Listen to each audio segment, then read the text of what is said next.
ವಿರಾಮದ ಬಳಿಕ ಮತ್ತೆ ಸ್ವಾಗತ. ಪರಪ್ಪನ ಅಗ್ರಹಾರ ಜೈಲಿನಲ್ಲಿ ಸತತ 30 ದಿನಗಳನ್ನು ಕಳೆದಿರುವಂಥ ದರ್ಶನ್ ನೋಡೋದಕ್ಕೆ ಅವರ ಸ್ನೇಹಿತರೆಲ್ಲರೂ ಕೂಡ ಬರ್ತಾ ಇದ್ದಾರೆ, ಹಿತೈಷಿಗಳೆಲ್ಲ ಬರ್ತಾ ಇದ್ದಾರೆ.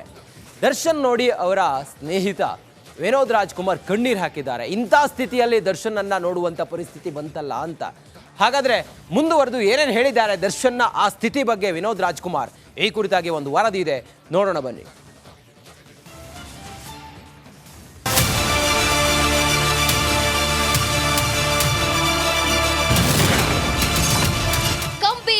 ಕಾಟೇರ ಹೇಗಿದ್ದಾನೆ?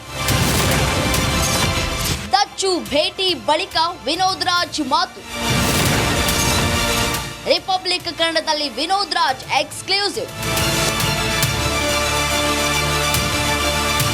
ಪರಪ್ಪನ ಅಗ್ರಹಾರದಲ್ಲಿ ಮುದ್ದೆ ಮುರಿತಾ ಇರುವ ದರ್ಶನ್ ಭೇಟಿಗೆ ಕುಟುಂಬಸ್ಥರು, ಆಪ್ತರು ಹಾಗೂ ಸೆಲೆಬ್ರಿಟಿಗಳು ಬರ್ತಾನೆ ಇದ್ದಾರೆ. ಕೆಲವರು ದರ್ಶನ್ ಕುಟುಂಬದೊಂದಿಗೆ ಬಂದು ಭೇಟಿಯಾದರೆ ಇನ್ನು ಕೆಲವರಿಗೆ ನಿರಾಸೆಯಾಗಿದೆ. ಇದೀಗ ಹಿರಿಯ ನಟ ವಿನೋದ್ ರಾಜ್ ದರ್ಶನ್ ಅವರನ್ನ ಭೇಟಿಯಾಗಿದ್ದು ರಿಪಬ್ಲಿಕ್ ಕನ್ನಡಗೆ ಎಕ್ಸ್ಕ್ಲೂಸಿವ್ ಆಗಿ ಮಾಹಿತಿ ನೀಡಿದ್ದಾರೆ.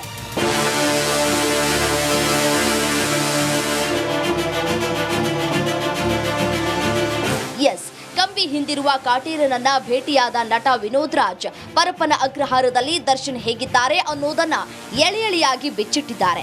ದರ್ಶನ್ ನೆನೆದು ಭಾವುಕರಾದ ವಿನೋದ್ ರಾಜ್ ಏನ್ ಹೇಳಿದ್ರು ಅನ್ನೋದನ್ನ ನೀವೇ ನೋಡಿ.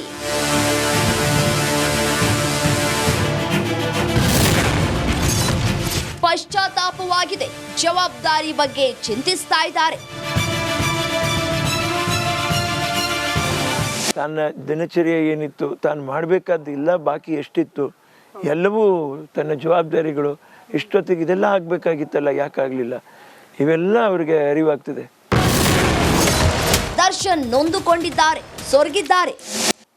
ಮನಸ್ಸಿನಲ್ಲಿ ಹೇಗೆ ನೊಂದ್ಕೊಳಕ್ಕಾಗಲ್ಲ ಅಂತ ಒಬ್ಬ ಮನುಷ್ಯ ನೊಂದ್ಕೊಂಡಿದ್ದಾರೆ, ಸೊರಗಿದ್ದಾರೆ ತಕ್ಕ ಮಟ್ಟಿಗೆ.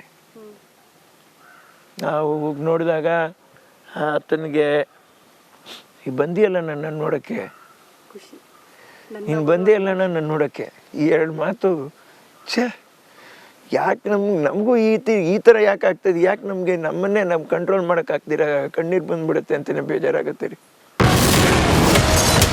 ದರ್ಶನ್ ಜೀವನ ಅಷ್ಟು ಸುಲಭವಾಗಿಲ್ಲ. ಪ್ರೀತಿಗೆ ಪರಿತಪಿಸ್ತಾ ಇರುವಂಥ ಜೀವ. ನಮ್ಮ ಕಣ್ಣೀರನ್ನ ಬಿಡ್ರಿ, ಪಾಪ ಅಪ್ಪನ ಪರಿಸ್ಥಿತಿ ನೆನೆಸ್ಕೊಂಡಾಗ ಬೇಜಾರಾಗ್ಬಿಡ್ತು.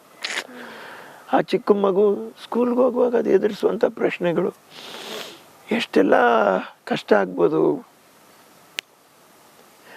ಸುಲಭವಾಗಿ ಅಭಿಮಾನಿಗಳು ನಮ್ಮ ಬಾಸ್ ಅಂತಾರೆ, ಪಾಪ ಅಷ್ಟು ಸುಲಭವಾಗಿಲ್ಲ ಆ ಜೀವನ. ಕೋಪ ಹತೋಟಿಯಲ್ಲಿದ್ದಿದ್ರೆ ಕುಟುಂಬಕ್ಕೆ ನೋವಾಗ್ತಾ ಇರಲಿಲ್ಲ. ಬಹುಶಃ ಆ ಕೋಪ ಅವ್ರನ್ನ ಸ್ವಲ್ಪ ಕಾಲ ಕೋಪ ಏನು ಜಾಸ್ತಿ ಅವ್ರನ್ನ ತೊಂದರೆ ಮಾಡಲಿಲ್ಲ ಅಂದಿದ್ರೆ ಇಷ್ಟೆಲ್ಲ ಪರಿಸ್ಥಿತಿಗಳಾಗ್ತಾ ಇರಲಿಲ್ಲ.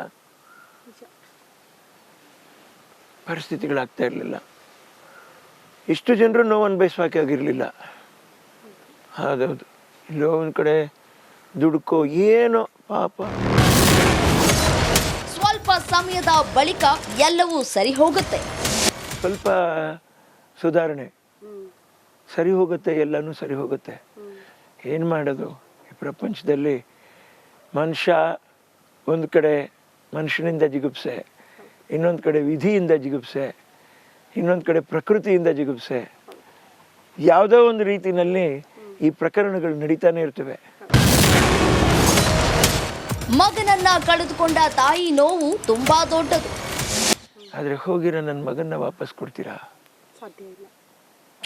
ಅದು ಭಾರಿ ದೊಡ್ಡದು, ಭಾರಿ ಕಷ್ಟವಾದ ಒಂದು ವಿಷಯ. ಅದು ನಾವು ಬಾಯಿಗಳಲ್ಲಿ ಹೇಳಿ, ಶಬ್ದಗಳಲ್ಲಿ ಆ ಜನ್ಮ ಕೊಟ್ಟ ತಾಯಿಯ ಆ ನೋವನ್ನು ನಾವು ತೀರ್ಸಕ್ಕೂ ಆಗಲ್ಲ. ಗಂಡನ ಕಳ್ಕೊಂಡಿರ್ತಕ್ಕಂಥ ಅವರ ಶ್ರೀಮತಿಯವ್ರಿಗೆ ಪಾಪ ನಾವು ಏನು ಹೇಳಕ್ಕೆ ಸಾಧ್ಯ?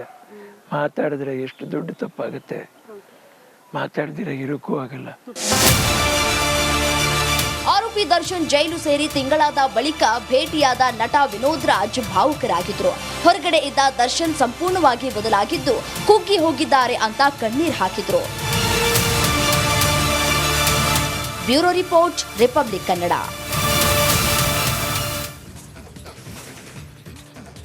ದರ್ಶನ್ ಪರಪ್ಪನ ಅಗ್ರಹಾರ ಜೈಲಿನಲ್ಲಿ ಇರೋದ್ರಿಂದಾಗಿ ಅವರ ಡೆವಿಲ್ ಸಿನಿಮಾ ಅರ್ಧಕ್ಕೆ ನಿಂತು ಹೋಗಿದೆ. ಒಂದು ವೇಳೆ ದರ್ಶನ್ಗೇನಾದರೂ ಜಾಮೀನು ಸಿಕ್ಕಿ ಹೊರಗಡೆ ಬಂದರೂ ಕೂಡ ಡೆವಿಲ್ ಸಿನಿಮಾದ ಶೂಟಿಂಗ್ನಲ್ಲಿ ಭಾಗಿಯಾಗದಂಥ ಪರಿಸ್ಥಿತಿ ನಿರ್ಮಾಣ ಆಗಿದೆ ದರ್ಶನ್ಗೆ. ಅದ್ಯಾಕೆ ಅಂತೀರಾ? ಈ ಸ್ಟೋರಿ ನೋಡಿ.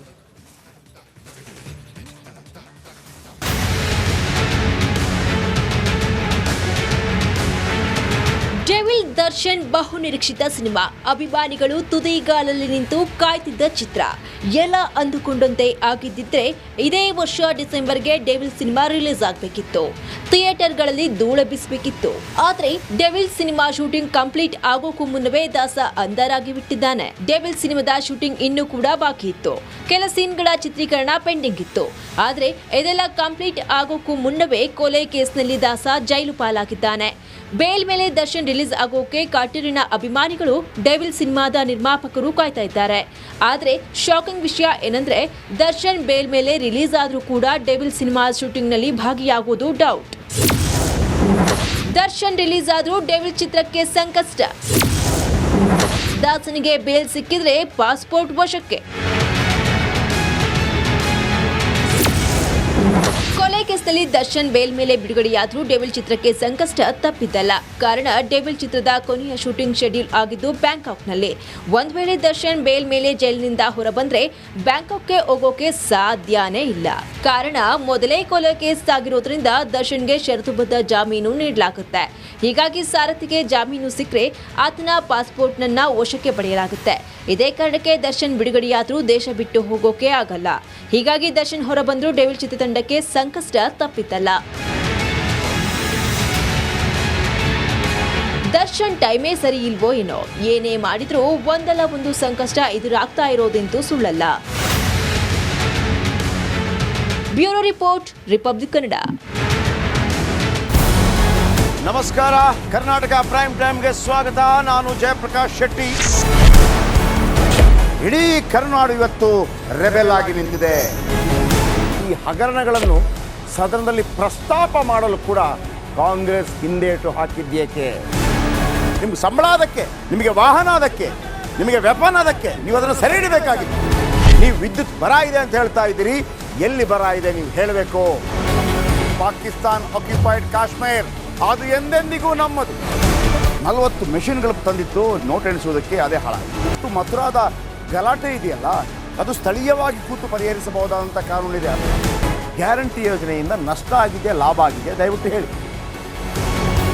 Dawood Ibrahim most wanted criminal ಯಾವಾಗಾದ ಅಂದರೆ ಇಲ್ಲಿ ತನಕ ಭಾರತ ದೇಶದಲ್ಲಿ ಓರ್ವ ದಲಿತ ಪ್ರಧಾನಿಯಾದಂಥ ಇತಿಹಾಸವೇ ಇಲ್ಲ. ರಿಪಬ್ಲಿಕ್ ವರ್ಲ್ಡ್ ಆಪ್ ಇದು ಕೇವಲ ಅಪ್ಲಿಕೇಶನ್ ಅಲ್ಲ, ಸಮಗ್ರ ಸುದ್ದಿಗಳ ಸಂಪರ್ಕ ಮಾರ್ಗಕ್ಕೆ ಕ್ರಾಂತಿಕಾರಿ ಬದಲಾವಣೆ.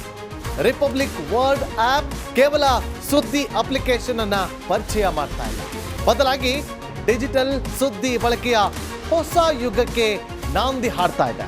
ಇದೊಂದು ಬ್ರೇಕಿಂಗ್ ನ್ಯೂಸ್, ಪ್ರಭಾವಶಾಲಿ ಕಾರ್ಯಕ್ರಮಗಳಿಗೆ ಗಟ್ಟಿಯಾದ ವೇದಿಕೆ. ರಿಪಬ್ಲಿಕ್ ವರ್ಲ್ಡ್ ಅಪ್ಲಿಕೇಶನ್ ಈಗ ಲೈವ್ ಆಗಿದೆ. ಗೂಗಲ್ ಪ್ಲೇ ಸ್ಟೋರ್ ಮತ್ತು ಆಪಲ್ ಆಪ್ ಸ್ಟೋರ್ ಎರಡರಲ್ಲೂ ಲಭ್ಯವಿದೆ. ಈಗಲೇ ಡೌನ್ಲೋಡ್ ಮಾಡಿ.